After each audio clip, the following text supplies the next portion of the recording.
going on. Brilliant. Yeah, I watched a few of your shows. Yeah, you're very good. Very Thank good. you. Thank Thank you. Yeah, and you. I love your story. I love what you're doing. So thank you so much for taking a minute out today. I appreciate it. It's an honor to come and join you. It really is. Yes, sir. So let's begin our journey into your good work by asking you this. And I've been asking everybody. I thought I was going to put this question to rest, but it's just too important. 5 years ago, this pandemic was hitting all kinds of new stages. How did you ultimately survive the 2020 pandemic, and how has it influenced the way that you live life and do things now? Oh, that's a really good question. Well, actually, it didn't affect me a great deal because I one of the things I do is coach guys in need, guys that are in help, and I ended up coaching a lot of children in need. There was some people really struggling. So people were getting obsessive compulsive disorders, and they were getting ADHD. They were getting all from being locked down. So I was actually really busy, and I was allowed to still work because obviously I was involved in that sort of care, so I was allowed to keep working. So I was actually, yeah, quite busy at times, but also enjoyed. The weather was good from what I remember. I remember being locked down and carrying on with my training and fitness and everything else. So, but yeah, for me, it was I never stopped because there was a lot of people in need during that time, and it just became more heightened. So I got involved. I would imagine from a coaching standpoint, helping people, illuminating mental health in the proper light. That's what seemed to happen during the pandemic. It ended being this thing that was taboo that people didn't delve into and started becoming something that was kind of embraced holistically. Did you feel that shift and did it benefit you? Oh, hugely, hugely. I think people started to question how their life could change really quickly and what really mattered to them. So it actually developed my coaching more because I started to lean into what does really matter to you and what would you like to protect, and how life can change really quickly. Which is why we always say to guys, focus on who you want to be, the man you want to be, rather than what you want, because that's all you're going to be left with. And if there's ever a lockdown, that's basically what you've got. Yeah. So for me, that was really important. So it actually carved out and delved deeper into what we were already doing at Unlimited Courage. So it's a very important experience for us. So let me ask you this. If you were to be put in front of a bunch of kids, 12-year-olds at a career day, I mean, kids always kind of have the truth serum. And one of the kids in the back of the room wanted to know exactly what you did for a living. How would you explain it? I would say that I teach boys and men courage and values that last for life, way beyond your career, way beyond your experiences. But that person you're going to walk with all your life is so important because it's how you view the world around you. You view it from the person you decide to be, the person you make out of yourself. So that, yeah, that's what I would say. As well as take every dark experience you have, there's going to be light in there somewhere. Yeah, absolutely. Well, I think the important thing about youth is having somebody that recognizes that and that can coach you along. I remember when I was in the eighth grade, I was doing all kinds of crazy, dumb stuff as a kid. Kids are dumb. And there was a coach at the school. He was the PE coach named Dave Rabori, and he took a very keen interest in me, and I'll never forget him. And I think about those moments in our lives when someone just can see they have wisdom. Who was that for you? Who was the person in your life early on that ignited that fire and that have helped you find your way to help others find it? Brilliant question again, because I remember him clearly. His name is Mr. Coston. He was my art teacher, and I came out of I was just going through an extremely traumatic childhood. My sister was being abused in front of me, and he was every teacher gave up on me. I wasn't allowed in anyone's class. I was far too disruptive, far too violent. He was the only guy that took me to one side and said, "Are you okay? What's going on?" And my love for him grows when I think back at that chap.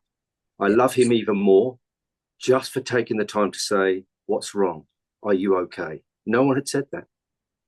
You know, my coach who took an interest, his name was Dave Rabori. Years later, my son's on the autism spectrum, and we went to an event at Fort Leonard Wood, Missouri. It was a base, and they were having state Olympics. And I saw him in the crowd and went up to him and said, Wonderful. you have no idea what your influence was having that spark. And that's, I think, the beauty of humanity is that these little moments that no one ever hears about splashed on the media that can come in and penetrate our heart and lead us to that place, like what you're doing with people. These things are absolutely essential in our lives. Yeah, absolutely, absolutely. And funny enough, I was reading the other day about a terrorist actually, and it was a Christian aid worker that even though he'd done something awful, had said to him, "Are you okay? Are you okay here? Have you got enough food? Is there anything I can do for you?" And it dismantled him. It took him apart. He's like, why are you being so kind to me? And it changed his life and it turned his life around Yeah. just because someone was caring and kind and taking an interest in his well-being. So it's immensely powerful. As we always say, love is the most powerful force in the world. And the ultimate goal, I would think, in a place like that where people are jailed, is that there would be rehab. And if you can do that, that's huge. I remember too when I used to work at a YMCA in the inner city, and I had a computer lab, and my coworker ran the youth program, and it was teenagers. And there was this kid that was just absolutely horrible. And I remember getting really upset one day, and he just stopped me and he said, this is all he gets at home. This is all he gets from everybody. We have to do something different. And we did. We helped. We changed him. We actually cared. We came in, even if he did something that was bad, we came in with a calmer head because when you get irrational, it spins out of control. You're not going to get your message out. Yeah, yeah, absolutely, absolutely. Yes, and it's so easy, isn't it? It's so easy to get angry. It's so easy to condemn and to judge and to want revenge and Yeah. not forgive and not see a deep and not get a deeper understanding. And that, of course, blocks its way. And isn't that probably the problem we got in the world today? It's that condemnation, that judging, revenge, and it stops us seeing the big picture. And that bigger picture is not just life changing; it's world changing. And unfortunately, in the realm of American politics, the leadership, that's happening all the time. And I find it totally disheartening that the kids see that as kind of this route that they feel like they can go down. It's just really disheartening, you Yeah, know? we've got the same. We got the same in the UK.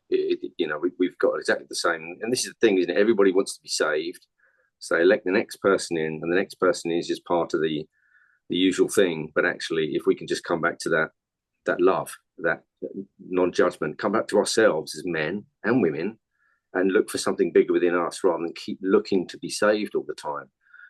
It's yeah, it's a one-way street. It can only go one way. It's like we've been addicted to comic books for so long. We just think that superhero, right? It's gonna fall out of the sky and Yeah. save us. Um, there in so many interviews that I've had where people have dealt with trauma when they're growing up, I ask, what did you want to be when you grew up? They're like, I was just trying to survive. Was that your scenario, or were there things that was there a dream job that you had in your life? No, definitely not. There was no dream job because I was in too much pain. So for me, getting out of the pain was I didn't date, I didn't get it hard, I didn't get a proper job. I was in so much pain that it was just all about coming out of the pain. But on Heroes, though, I used to watch Screen Heroes, and there was an old Paul Newman film called Ombre, and I watched this character who was like a Zen master with a gun, but very helped everybody, saved everybody. And that's what caught my imagination. I thought, is it possible to be that courageous? And if so, how do I get there? So that's how my curiosity started, by watching Screen Heroes and thinking, I want to be like that. I want those qualities. How do I get there? I didn't always get it right, but I kept trying. Yeah. So in the realm of coaching, is there a coach that's been kind of a mentor to you that's helped you create a template for what you're doing? Is that so? I guess essentially, how did you decide that coaching was going to be your path, and who was that force or inspiration that's allowed you to find your voice and your power in helping people? Yeah, that's a good one again. Well, firstly, I didn't choose to be a coach. It just landed in my lap because obviously I tried lots of different things to get out of the pain that I was suffering. But I did meet a coach, and his name was Peter Hudson. He was a naturopathic doctor, actually, and he used to see Linda McCartney, Paul McCartney's late wife. He used to see comedian Spike Milligan, who was quite well known, Roger Daltrey. So he was like seeing lots of big British rock stars at the time. And he took me on, he mentored me. And I can tell you now, the most powerful moment is when I was going on about my childhood, and he looked at me and he said, you need to stop whining. And I was really angry. Just that this guy's taking my story away. He said, you're sitting on a cauldron of potential and all you're doing is whining. Go out there and create something with it. And it was life changing. I was really angry though, but it was life changing to hear that from someone, Yeah. to say, you're not going, you're just sitting in it, you're whining about it, you've got all this potential because of it. Go out there and create something with it. And that was just immensely powerful, even though I was so angry with him. Yeah, right. Yeah. There's a lot of people out there that could use coaching, that could use some light from somebody, but maybe they don't recognize that they lived through trauma early on in their lives, or they don't feel like they can afford coaching, or there's blocks that they're putting up in themselves. Somebody right now that might be listening, what would you tell them about recognizing that they need this help in their lives and moving forward, maybe asking questions and going in that direction? Yeah, it's a really good question again, because when you say to somebody, what do you want to be? Some people just think, I don't know. All I know is that I'm suffering. So I always say it's a bit like the Stoic philosophy. Start there in the negative. Look at what you want to escape from. We have a framework called EVES, EVVS. And the first one is, what do you want to escape from? We may not know what we want to be, but we all know what habits are holding us back. Whether we lie, whether we're eating junk food, whether we're drinking alcohol all the time, we all know what they are for certain. So that's a starting point of what to escape from. And if we can create a big enough vision from that, then we're on our way, and we give it massive value. And it's a curiosity as well. It's not a condemnation, a self judgment. It's a curiosity of, I wonder what's on the other side. And I spoke to BAFTA award-winning author Jeff Thompson, who's won a BAFTA for his films, and he said the same thing. He said, I was sick of being depressed and anxious every single day, waking up with a dark cloud. So I just became curious as to what life would be like if I didn't live this way.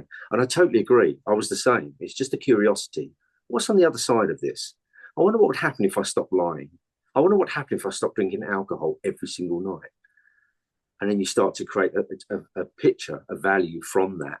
And then you offer it over as a sacrifice, the parts of you that you were never supposed to be. Because I think that's one thing we do. We think, oh, this is who I am. And it's not. Right. We pick up bits of conditioning from other people, other habits. And when we wrongly assume they are a part of us, but they're just not part of us. And if they're offered over as a kind of sacrifice Yeah. to escape from, we start to find that masterpiece underneath. So let me ask you a question. You know, the one thing about having a healthy existence is finding that balance between work and business and personal life, taking care of your soul. What's your philosophy been on that, of doing coaching at the highest possible level to make an impact, but also taking care of your soul, your family, and your life? Yeah, I'm going to be quite. I'm going to be a little bit judgmental now. I think we've played small in coaching up until now. I think, looking at. I understand its place, whether we're doing business coaching or other sort of coaching, but for me, for the guys, I know it's had great success, and for them, it's been life changing, even for the teenage boys. So it's applicable to whatever the age. Is focus on the man you're going to be before the mission. How are you going to walk in the world? How are you going to make the world a better place? Are you going to live with courage and integrity, even when no one's looking? Are you going to do the right thing? And if you take that into a relationship, if you take that into fatherhood, if you take that into a business, my God, you're going to be a man of power, because it's not based on a future grasping arrival of, if I get that money, if I get that car, if I get that wife, I'll then be this confident man. Because the truth is, you won't. You've got to make a decision now who you're going to be, a code of honor, if you like, and stick to it. A code of honor meaning you stick to things that you feel really matter, regardless of the consequences. You stick to things that really matter. It's a very masculine philosophy. For me, that's what I do first with them before they go into a certain area. Like, I want this, I want the director's chair, or I want this company, or whatever it is. The man they're going to be first, because that's who you're going to take with you everywhere you go. Yeah. So the bottom line, when looking at your life, is that you've gone through quite an evolution to get to a point where you're at a better place and you're helping people get to that better place. If you were to have a dream tonight and go back and run into that 18-year-old version of you and give that version of you a piece of advice based on this life you've lived, the evolution, the wisdom you've accumulated, what advice would you give that young version? Yeah, you got good questions here, Joe. Thanks. Um, I look at my darkest point. Um, I can see it now, and I would go back and say, every the darkest moment you have will offer you the greatest light. Every storm has hidden treasure. So just be patient, and you'll get this jewel at the end of it. You cannot have darkness without no light, and the bigger the darkness, the bigger the potential there is for light. That is what I would say, and it's what I continue to say to my students. The one thing that helps us kind of breathe and understand and evolve in our lives is travel, seeing other cultures, seeing other people, increasing our level of empathy. What was that for you? Has there been a trip that you've gone on? Has there been kind of a revelatory moment that you've lived in your life that kind of helped you graduate to a new level? Is there an example of that? I wouldn't say there's a trip. Um, no, there's not really a trip, like, as in a physical trip abroad, going to Yeah, a different country. Although having said that, I have to say when I went to Italy and we went to Rome and we went around the Colosseum, and I used to know a Roman historian, so he had the keys to go when no one else could go. So he took me there, which was quite incredible, yeah. underneath the Colosseum and around bits and pieces that people couldn't go to. And I remember thinking, wow, my thought was we haven't really changed that much. We haven't really changed that much. The great religions tell us we live from this loving moral instincts, but there's always that capacity for darkness Yeah. that could, like in the gladiatorial arena, that's always there. And I think sometimes we need to be more mindful of this darkness and how it can manifest in the world and in us than that capacity for light as well. We need to give them both great respect and not ignore them. I think Thomas Jefferson said something along the lines of if we don't become stewards of history and learn from our history, we're going to repeat it. And I think Yeah, that's kind of a part of what humans do. I remember going to Rome. I went to Florence to visit a pen pal that I wrote in high school, lovely. back when pen pals were a thing. And Rome just had a magic to me. And I remember a cell phone went off before cell phones were big in the Colosseum. And I was like, wow, the clashing of this old antiquitous world and a Why? cell phone. It was Yeah, the yeah. weirdest chasm in the world. So let me ask you this. Of all of these things that you've accomplished and everywhere that you've evolved to in your life at this point, what are you ultimately the proudest of?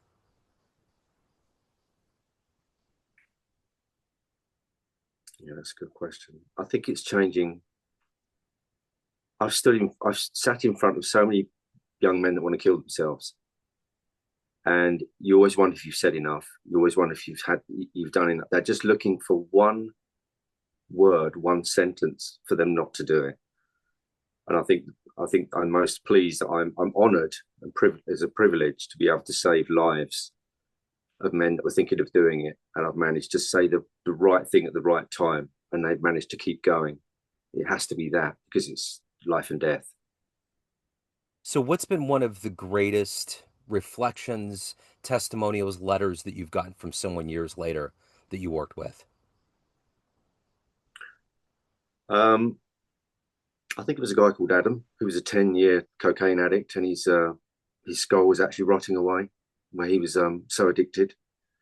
And we managed to turn him around, and he just said that I'm going to go in my life now and be the best that I can be. Thank you so much for freeing me from the demonic possession of a 10-year cocaine Wow. addiction.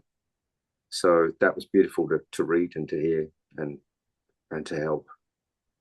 With all of your clients that come in that obviously have dire situations and they need help, how do you separate the fact, how do you protect yourself? Because you have to swim through some darkness, but you also have to maintain who you are and be potent in what you offer. How do you maintain that shield around you to protect yourself? Yeah, I've been asked that before, actually. Not recently, not for quite a while, actually, Joe. But I don't actually find it gets through to me that way because I feel that this is the reason I'm here. So for me, the privilege and the focus on them, it overrides what I'm feeling. There was only once where I saw a child that, man, I mean, 9 years old, every single bit of abuse you could imagine happened to this child. And I actually got to read the case file, and it crushed me. And I remember that night, I was going camping with a family, with a big group of people. And I got there and I just had to walk into the woods the opposite direction. So I just wasn't ready to actually see anybody. Yeah. Wow. Uh, yeah, that was the when I needed some time out. And normally it's just some solo time. It's not any technique or prayer or anything. I mean, I'm pretty disciplined in the morning to set myself up for that. But that was the one that really got to me because that showed me the dark side of nature, what people are actually capable of. Both parents in prison, and this child with foster parents, and just the most horrific everything you could imagine this child had been through. Wow. And that got so when that evening I just couldn't face anybody. I had to take myself off for an hour in the woods and just Yeah. compose and process what I'd read seeing this child. Yeah, that was the only time. There's been a few children, but that was the one that was the worst, and that was the Yes. only time I had to really bring myself back to me. So, of all the clients that come to you, what's the common thread that you have to address first and foremost? Is there kind of like one golden thing, so to speak, that needs to be addressed before you can move forward? Yeah, it's self-rejection. I Yeah. mean, I coach CEOs in London who've got 100 people under them, but they're just not accepting themselves. So it could be entrepreneurs, but there's this, as you probably know, Joe, a lot of people go out there and do great things because um, it's a reaction to how they've been made to feel in the past. So it's a short grade fuel. And I'm not saying you can't do great things with it, but you only do great things with that sort of fuel in one area in life. But yeah, it's always self-rejection. I cannot accept who I am, so I'm going to have to get this, or get that. It's the same with the drug addict. In a way, he's rejecting himself, so he's taking drugs to mask the pain and become somebody else. It's self-rejection is a major key in all of them, whoever it is. Yeah. That's what I hear a lot. So let me ask you this. At the end of the day, everyone has a perception of you, family, friends, clients, everyone that knows you, but you run the show. What's your perception of you? Who do you think you are? I probably think I'm quite different from how people see me. Some people see me as a tough coach. Some people see me um, yeah, I don't really know. I guess that's their business. I see myself as a guide, somebody that points the way to freedom, psychological freedom, and a way of courage. That's how I see myself. So, Simon, if anyone out there is curious, they have questions, they want to hire you, they want to reach out, any of the good business, where's the best place to go? Unlimitedcourage.com. Okay. Wonderful. Everything's on there. I will put all of that in the show notes. Simon, thank you. Thank you so much for Thank the you, story. Joe. I really appreciate it, and best of luck with everything. Thank you. Yes, sir. Thank you for Looking to having get me. new clients to your business through cold calling or email marketing? At Agency Y, they envision a world in which small and big companies have equal chances to win new customers in the market. Their purpose is to bring parity and reduce the gap between large and small firms with the help of their cold calling and cold email marketing services. Use the code Joe Dimino 10 at www.agencyyyy.org/coldcallingjoe.php or www.agencyyyy.org/emailmarketingjoe.php to get 10% off your first order. This is Joe Dimino of Neon Jazz and Famous Interviews, and I stand behind Agency Y to meet your business dreams.